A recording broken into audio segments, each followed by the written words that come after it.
A recent Harvard Business Journal article notes, quote, "It is well known that firms where strategy and culture align outperform firms where they do not. It follows then that if the two aren't aligned, you most likely need to change your culture." Now, I want you to pause and think for a moment about the culture of your financial brand, your bank, your credit union, your fintech. How have you been navigating the complexities of exponential change since the start of this decade, since 2020, as an individual, as a team, as an organization? What's your plan going forward to navigate the ongoing complexities of exponential change as we continue to move forward into the age of AI? And finally, what opportunities are there for you to inspire human transformation by providing your internal team, your organization, with help and hope, with clarity, so that they can then in turn provide your account holders, along with people in the communities that you serve, with help and hope to guide them beyond the confusion, beyond the chaos of financial stress, so that they can get to an even bigger, better, and brighter future? Well, let's find out together on today's episode of the Banking on Digital Growth podcast.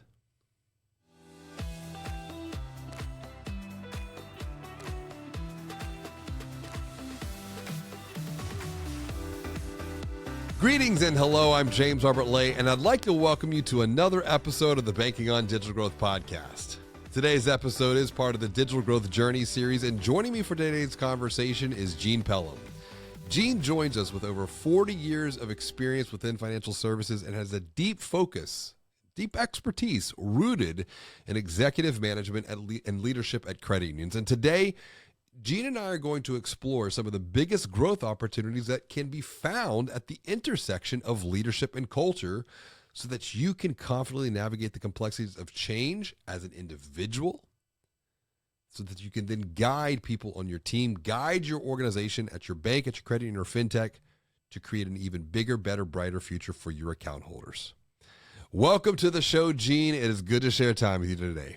It is so fun the opportunity to be able to join you and share thoughts and ideas and actually connect and catch up. I'm looking forward to it. It is. And before we get into talking, we'll say leadership, culture, and navigating the complexities of change, what is good in your world right now, personally or professionally? It is always your pick to get started on a positive note. Oh, I love that question. I love the opportunity. And for me, there are so many great things going on, not only personally, the fact that since I have retired, I've really gotten to choose my path and be able to spend more time with my family, but also repurpose and do really fun things like I'm on two foundations, the Go West Foundation, the Credit Union Foundation. We're doing some incredible things, especially around workforce housing. I'm on our University Foundation, where our new president is doing some incredible things, working to take the burden off students from a tuition perspective, actually consulting with some credit unions and helping some small credit unions just because I can, and they can't afford me. So I'm just helping them anyway. And it's real. I'm learning so much. And then I know you talked to a friend of mine recently, Harrison Hockman from Sparrow FI, and so I'm serving as a strategic advisor for them too. So even though I've retired, I'm staying engaged. Well, I appreciate that. It's that idea. You haven't retired, you've just repurposed. And that right there is a testament to your perspective. And perspective is the sum of context and framing, how we view the world, how you view the world. And I think right now that's so important for us to consider, because it is a uncertain time for many. It is a turbulent time for many. And I want to discuss that in just a bit, but I want to roll the clock back, because you were the CEO of Road Credit Union for over 15 years. And looking back, you mentioned you're still learning, which I think, once again, that's a mindset. That's something that we can all still learn. We can all be curious kindergartners, regardless of where we are in our own journeys of growth. But looking back to your time at Rogue, what were the big lessons that you learned along the way that would be helpful for others on their own journeys of growth? Well, and I'll actually just go back a little bit. Well, it's my time at Rogue, but before I became the CEO, I was had been the CEO of a smaller credit union, and then came in as the executive vice president.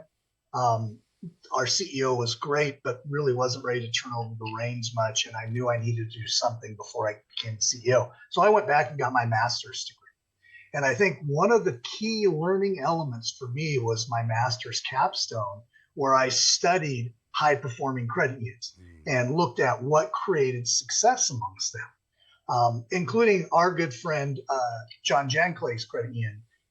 Studied that credit union. I interviewed these leaders and kind of solidified my view of how to run a credit union, and realized then now I understand what it was. I didn't then, but really the whole stakeholder strategy perspective of making sure that everybody wins in this thing. And that was the foundation for us. And when I became the CEO in January of 2007, great first year, then 2008 hit.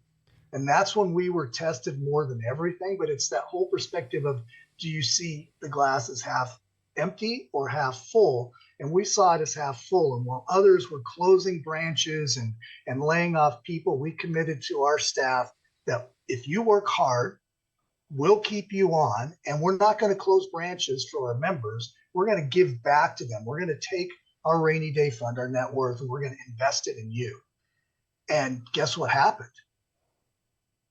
Rogue happened. It was incredible. We went from a $400 million credit union to over a $3 billion credit union. And I've got growth numbers. There are periods, 5-year period, where if you looked at 5 major growth numbers, member growth, asset growth, loan growth, share growth, out of those 5 items for 5 years, there were only 3 years that we didn't hit 10% or more annualized growth during that period. The credit union blew up in a really positive way.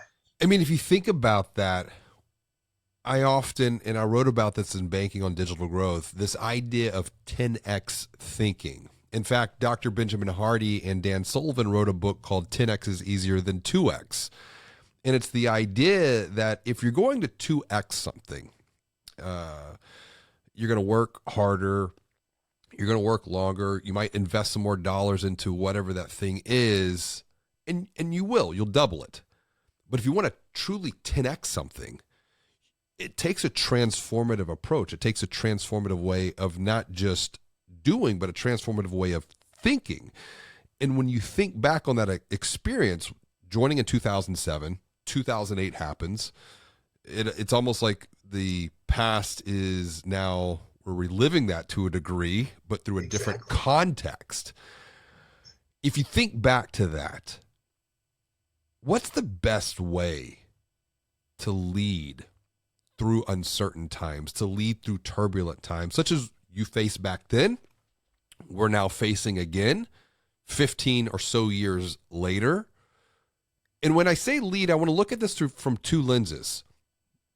First and foremost, leading ourselves as an individual, because as I've talked about on other podcasts that I've been guest on around the idea of leadership, I've always said you have to learn to lead yourself before you have the honor and the privilege to lead others.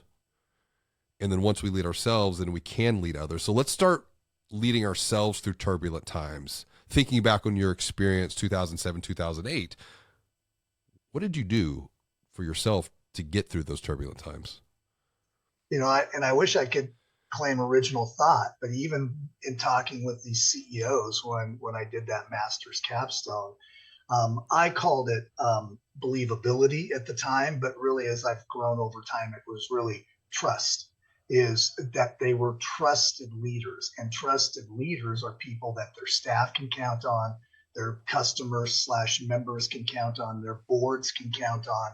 And part of that trust is telling the truth, even when the truth is not good, but being honest with folks. And I still remember the conversation where we sat down with our staff and said, these are difficult times. Here's the list of things that will happen if this happens. Yeah. So if we join together, hopefully we can avoid things like reducing our 401k or cutting it back. The top of the list, which I always struggle with, and I know you will too, and it happens at most organizations, well, it's eliminate marketing or reduce marketing. Well, one of the really great things is that when we gathered everybody around this, shared honestly when others weren't with them the challenges we faced, they all dug in. They all uh, joined together, and we didn't have to cut marketing except for a little bit, and we didn't get into any of the other items. The credit union continued to do well because folks joined together. I I want think it's a bit more difficult now, especially after COVID, and where we kind of had created kind of these independent perspectives and so on, and maybe lost some connection. But then it was incredibly powerful because everybody was working for something. They were protecting the job of the person that sat next to them and their job. And they knew at that point that maybe that person sat next to them, their spouse had lost their job and they were the sole breadwinner in the house. It was powerful, James Robert. It was incredible. You bring up a very key point that I want to dig deeper into, and it's this idea of telling the truth. Writing Banking on Change, I have a lot of they're mental models that I've been thinking about for probably a decade. But it was through the COVID experience that I really sat down and figured out, okay, what are the mental models that can provide a framework to guide the thinking of others? Because the power of thought, that's the seed of future growth. It's the seed of creation, if you will. It's thought, it's ideas. But if you come back to telling the truth, it's one of the 3 T's for future transformation that I'm writing about. Number 1 is tell the truth. Number 2 is training, education to provide clarity into future potential, because we're often held back by our fears of the unknown. Well, that's easy. It's just continuing learning, back to your point of starting this conversation. And it's also interesting, too, just to note on a sidebar, the influence that your masters had, that capstone, to go and learn through conversation, through discussion, through dialogue, through discourse, and maybe we can come back to that. And then the third T for transformation is just taking time to think, because we're so busy, and I think it's quote unquote, it's gotten worse. So we have to be even more intentional to create the space and time to break out of doing, to review, to reflect, to learn, to then think of how we can do even better. But I want to come back to telling the truth. Why do we fail to do that sometimes, particularly during tough times? There are a lot of reasons: fear, uncertainty. People will act and maybe choose something differently if it's fear. And I will always go back to is if someone chooses to do something differently because you're honest with them, they probably weren't right for the team in the first place anyway. And so we've found that. Now, it is difficult, I think, probably as I've worked through various mergers, is my original strategy was to just unload up front and tell everybody. And then they had 18 months where they had to worry about whether their job was going to be kept or not, because that's what we think about mergers. So we have to learn about how doing it strategically. But when we need to engage people in tough times, I think honesty is the best policy. Yes, and that brings that idea of instinct, sticking with the 3 T's for transformation framework. I want to go from telling the truth back to training education here, because you opened up this conversation that even though you have repurposed here, you're still learning along your journey of growth. And if we go from the experience at Rogue to where you're at now, what are you learning from the lens of your own experience? And I keep coming back to the word experience because as we move further into this age of AI, we have an amazing capability that it's interesting. Some are resistant to explore, try, learn from. But we as human beings, we're horrible data processors. The technology, the AI is always going to beat us on that front. We're fantastic experience makers. And I believe when we bring the experiences that we've had through our own journeys of life, of growth, and then you're able to transpose them over other people's experiences. You create a new experience that you're moving forward together with. So what are the experiences that you've learned now through your journey of repurposing in the recent months? I am digging around a little bit with AI. My daughter has an online business, and she's been working through it. One of the credit unions I'm working with, the one of the leaders is really focused on AI and has kind of increased my curiosity. So I'm learning about that, but even more so, I'm learning about just human behavior and how to organize and drive and connect people on a common purpose. One of the things that I'm realizing is that what we did at Rogue is not as easy as what it seemed to be as we did it at Rogue. As I work with organizations and help them, understand the power of strategic focus, the power of strategic discipline, the power of creating a cadence of accountability around that, because we have a tendency to act as individuals within an organization for maybe a common dollar or growth purpose. But man, when everybody's combined around reaching that and fulfilling that strategic purpose, then all the other growth things happen. So, and I'm learning fun things too. Like I learned how to change a resistor in my old Jeep, and to make sure the fan on the heater core worked again. So I'm just I'm curious. I've always been curious. I was on a management training program. I got a scholarship in high school for a management training program. I was put on that constant learning path. And so I continue to learn all the time. Is that innate, that need to learn? Is that something that can be nurtured? I mean, if we're thinking nature or nurture here, the reason I'm asking is as we're moving into this new age of AI, to use your perspective, curiosity, it's almost like we have to go back to being in kindergarten, almost a 5-year-old, and looking at the world through a sense of wonder, because I think sometimes our own personal biases and our own personal experiences can become roadblocks. Audrey, our obsolete here, she recommended an amazing book to me at the right time, and I'm reading it right now. It's called The Mountain Is You. Oh, yeah. And many times we are our own mountain to our future growth, whether that be personal or professional. But where does that drive to learn come from? Is that nature, nurture? Can you create a culture, if you will, of learning and growth for the team, for the organization?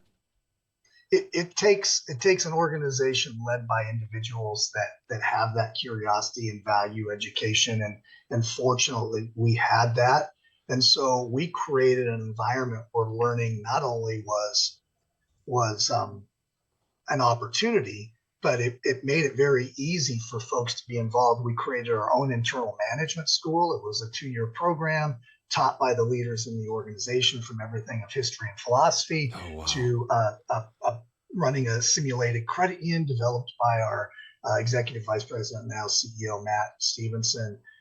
We had both a member-focused learning perspective and a staff-focused learning perspective. And a lot of folks did it because they had to, and then they realized the value of doing it. But we just made sure that learning was part of it. One of the regular conversations I had with staff is I said, never leave your future in someone else's hands. I said, make sure your future is always, you have the opportunity to move and do whatever you need to do to be able to be valued and valuable to either us or others as you go forward. And so whether it was high school student branches, or it was our own management school, or now our online learning system, all of those things facilitate this constant process of self-improvement. It's interesting you touched on human behavior in your previous thoughts, because as a digital anthropologist for over 2 decades now, I've been studying the intersection of marketing, sales, technology, and human behavior. But if I reflect on my own journey over the last 20 plus years, I'm continuously am drawn to the human behavior component. It is the most interesting. It's the most intellectually stimulating for me. I've always liked technology, but if I look at the macro level, technology is actually quite easy compared to the people side of things. And that's where, when we're thinking about, and this was a recent Harvard Business Journal that article I was reading, they were talking about strategy and culture. And they were noting that if you're struggling here and you're confident in your strategy for future growth, the culture is the thing that most likely needs to be transformed. But that's also the hardest, because it's the people issue. However, if you do establish a cause, a common cause that people can get behind that's greater than the present moment, it's easier to unify around that. What's your recommendation for those that are watching or listening to help identify that cause, that purpose? Because back to your point, you noted what worked amazingly for Rogue hasn't been as easy at other organizations. Why is that? Yeah, and it's really one of those perspectives of, you have to understand the opportunities in your market, in your marketplace. Creating loyalty with membership in an urban environment where there are limited numbers of opportunities for branches and so on, it's more separated, is not as easy as it was for us in a community focus, serving small communities, being able to be present in those communities in an active and meaningful way. But I believe strategy, as long as you're committed to it, no matter what the strategy is critically important. And then it's congruent thought and congruent action. I think, and that goes back to trust, is from the perspective of a leader, not only identifying what they're going to do, saying what they're going to do, but actually doing what they do in a trusted and meaningful way that's consistent, so that staff and those that are engaged, the other stakeholders in the organization, because your board leadership, your community interactions and connections, all of those are critical to the success of an organization. But it starts with those leaders having strategic, congruent thought and action. And it's not just the CEO, but it's everyone in that purpose leading, setting that example. And that's a lot of folks, when they're taught in business school or whatever, they're taught the details of how to do the finance or how to do this or whatever, but they're not talking about how their behavior sets the example for others' behavior going forward. That's a great point. And I think about parenting here, which is, I'm always learning of how to be an even better father. It's been a big growth area. Actually, my son and I, he's 13 now. We were sitting down the other day having a really good conversation, and he was just sharing some challenges and struggles with his sister. And one of the things that I've always asked my kids, though, is, and we have 4, and it's about, I think, every 6 months, but it's the question of, what can I do to be an even better father for you? And some might think, well, that's a bad question. But I also know I'm blinded by my own perspective. And I'm not going to know where I'm falling short until I ask the question.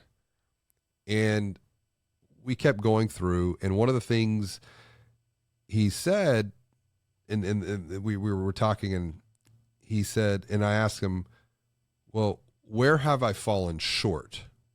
Where have I not applied what you've shared with me?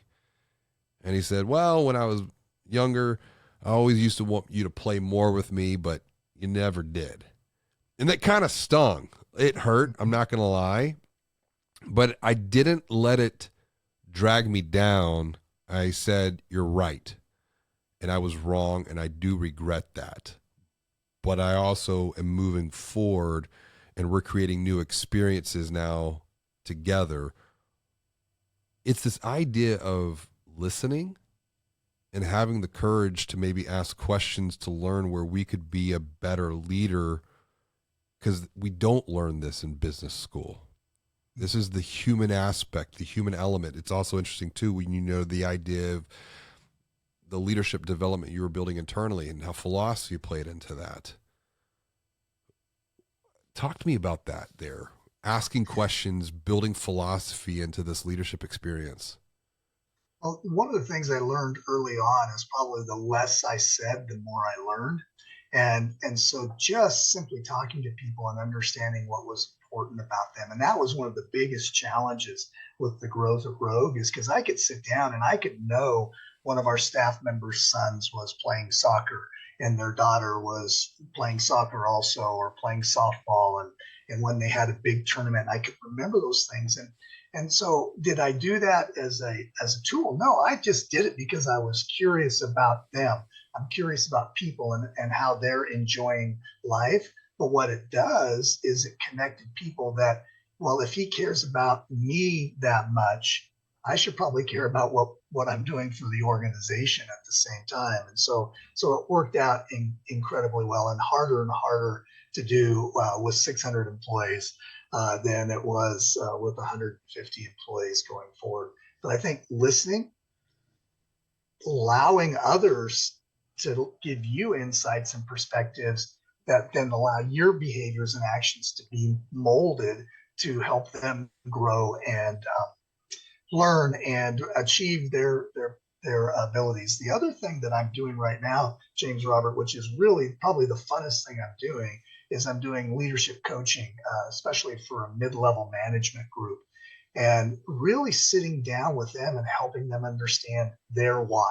Mm. And, we're not really asked to identify our why. We're asked to follow the organization's why, or whatever. And so really sitting down with them, I use the analogy of a compass. Is what's your true north?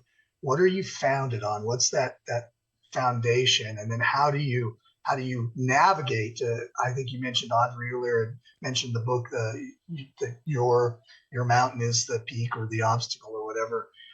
It's really, how do you find your way back? Because we'll always be off course. Yeah. There's always something pushing us away from what our objective is. And so what are the tools that you use as an individual to kind of be your triggers to remind you to adjust appropriately to find the peak that you're seeking? Mm.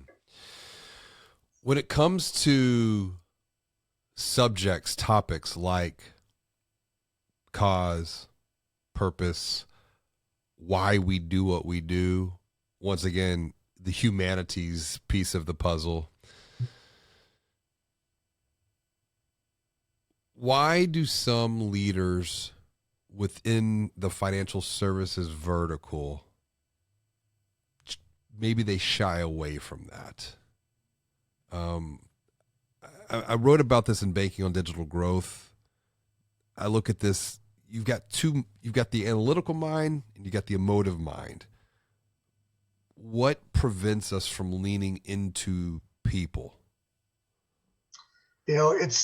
Well, basically standards are one of that. I know that, especially as I pursued our loyalty strategy at Rogue, I really was an outlier, because you can't measure the direct impact of a loyalty strategy on the bottom line. But I can show you proof that it has Right. significant impact on the bottom line, but it's just not measurable. And we're taught, business school and so on, MBAs, about the logical solutions to organizational success. And one of the most impactful classes I had in my master's degree was emotional intelligence, because I was not. I was not emotionally intelligent. And the instructor saw me maybe as a special case. She really held me accountable. But it really was one of those perspectives of moving folks for purpose, not just through financial incentives and everything. One of the things I advise against are just sales quotas. One of the things I learned in my study was organization incentives were really powerful tools if those incentives were directly related to the achievement of the overall strategic goal, that everything was consistent and set. And so if it was just to get higher production or or whatever, it wasn't as effective, and the effect ended when the payment was gone, versus if it was for purpose, higher good, the effect remained even if after the incentive was gone. So It's a great point about emotional intelligence, empathy. I just did a closing keynote on the subject of digital empathy about a week ago for a state association. Very well received because people, I don't think they've really considered empathy as a digital experience. And I go, well, it's just the human experience being delivered through a digital, quote unquote, interface. I'm going to come back though to empathy and maybe dive deeper into this, because as I think about where we're at right now in this age of AI, it's a bit of a paradox that everyone is now more connected than ever before through digital devices, through mobile devices. The problem is, though, it's at a surface level. Even in Banking on Change, I have a chapter around digital stoicism and the need to re-examine the relationships that we have with our devices and how those relationships with our devices are impacting the relationships that we have with other people. So EQ, emotional quotient, emotional intelligence, it can be measured, it can be benchmarked, it can be coached, it can be taught, it can be elevated and increased. Just like when you go to the gym, you can build muscle. There's another quotient, though, that we're starting to explore here, which is AQ, so adaptability quotient. mm-hmm. And I have a hypothesis that EQ, when combined with AQ, is greater than just IQ alone. When you think back on your journey, and not just on the EQ side, but the AQ side, your adaptability quotient, what has provided you the foundation or the ability to adapt your behaviors, your habits, which it's more deep than that. It's not just your behaviors and habits. It's the way you think. It's the way you feel. It's your inherent belief systems and structures. Because a lot of times we're like, oh, we build a new strategy and we're going to go in this new direction, but we haven't considered the implications of the human transformation required to achieve a strategic objective. And a lot of that is the conflict is not the habit or the action, it's the belief system and structure that inspires the habit or the action, influences the habit or the action. What have you done to continuously transform that, adapt that in your own unique journey here? Well, and I think what you just said is the beliefs, the foundational things. And oftentimes we can use those to limit our adaptability, but I always saw those as the opportunity to expand adaptability, is not let them give me these hard and fast rules per se, but give me the idea that as long as I'm moving forward, kind of going back to the compass analogy, as long as I'm moving forward towards this purpose, this objective, I've got to be off on new paths and new trails, Right. and find new discoveries. And I think that's the funnest part, and probably one of the most frustrating parts for my staff at the credit union, is that, yeah, we had a budget or we had a strategic plan, but we always had to consider the opportunities that were ahead of us, and Correct. we could not let the plan solely limit the movement forward. And sometimes the terminology from my baseball coaches, you got to be on the balls of your feet, ready to jump and move whichever way. And so Right. I've always looked at that as being very grounded in that purpose and that vision, but flexible enough to understand that a step to the side and that will get me 3 steps farther forward. So That's a great analogy. You use baseball, I'll use basketball. I played basketball growing up from the time I was 5 all the way through my senior year, and it's the balls of the feet. You're in that defensive posture, being able to move left, right, back, front. So it's a fantastic analogy. That's the adaptability, if you will. And I think right now, as we're entering into this age of AI, the amount of changes that we are going to see and experience at a macro level, and how those macro level changes will then influence how we think and how we operate at a micro level through the lens of financial services, whether that be credit union, community bank, fintech, doesn't matter. It's inconceivable. And that's because, and I've been thinking a lot about this, how old we were in 1994 is directly influencing a lot of our thinking today. Because 94 was the year that the internet reached the mass consciousness of humanity. And I've had the privilege to sit down with some boards and their directors and talk about, well, how old were you in 94? And some were 40, some were 50.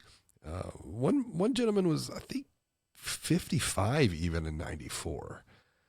And it's interesting that, and I look at this very judgment free. Like, I'm just here to learn and just to ask questions.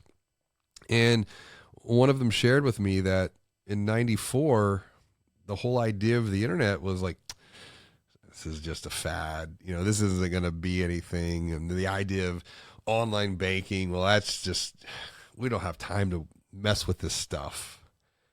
But I'm almost seeing the same pattern now happening again in some of these conversations around AI. There weren't even jobs available in 94 that are available now. And I think about my kids, what they're going to be doing in 10, 20, 30 years. We can't perceive that because perception is only looking back. Now, we could project, but the best way to project is based upon looking at experiences through an unbiased lens, because the bias will always tend to skew that one way or another.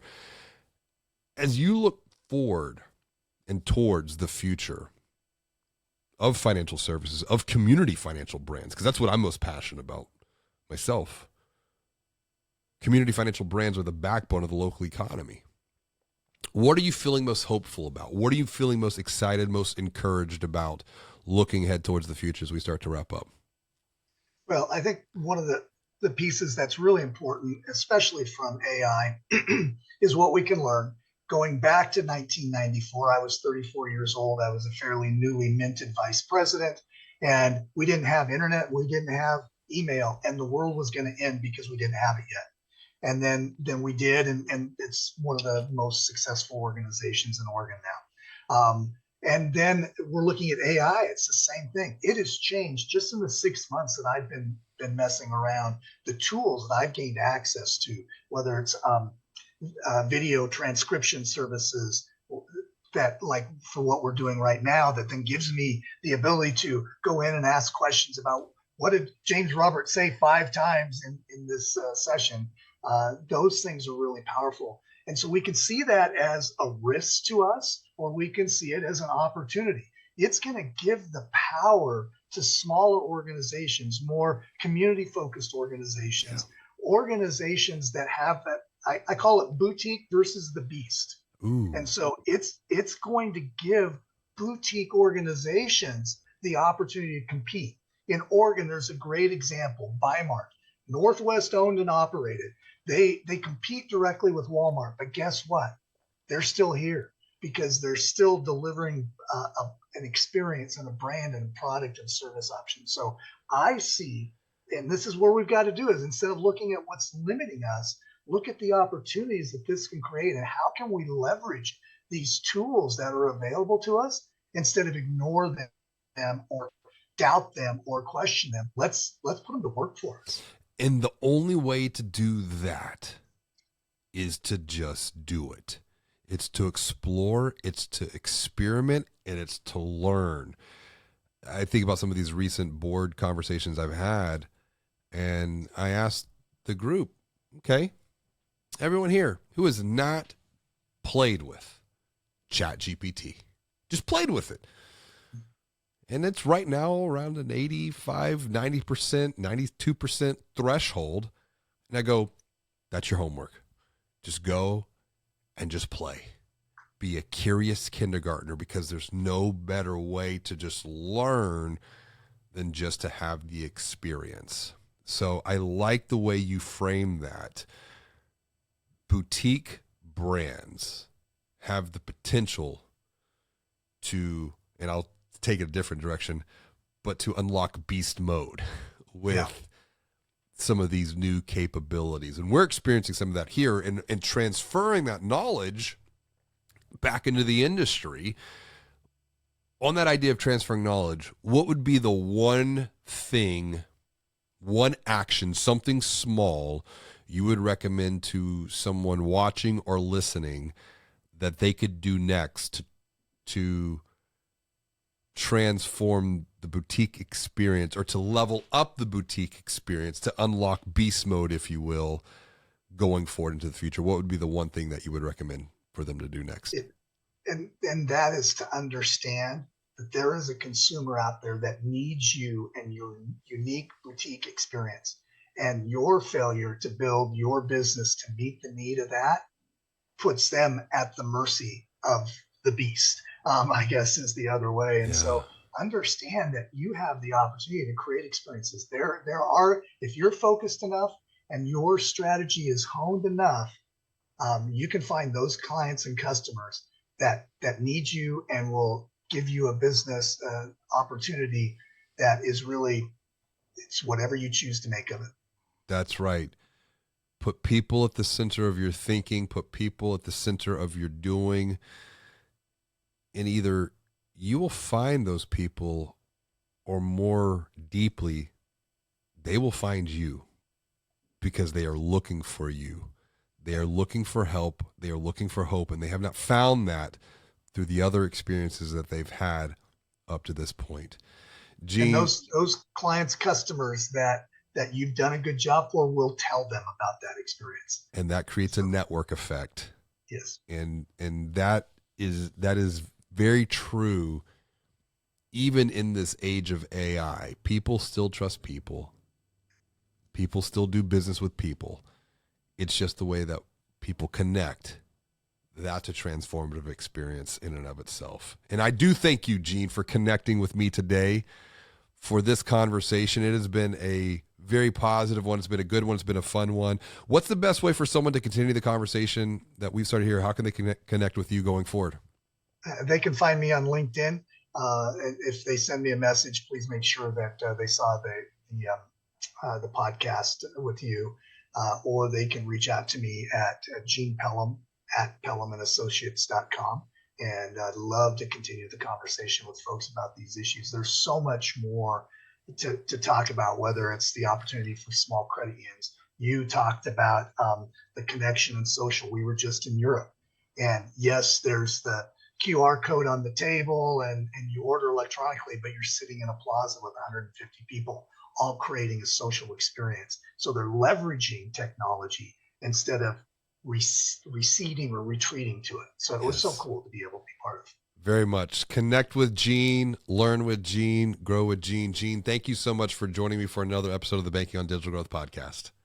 Absolutely. Enjoyed it. As always, and until next time, be well, do good, and be the light.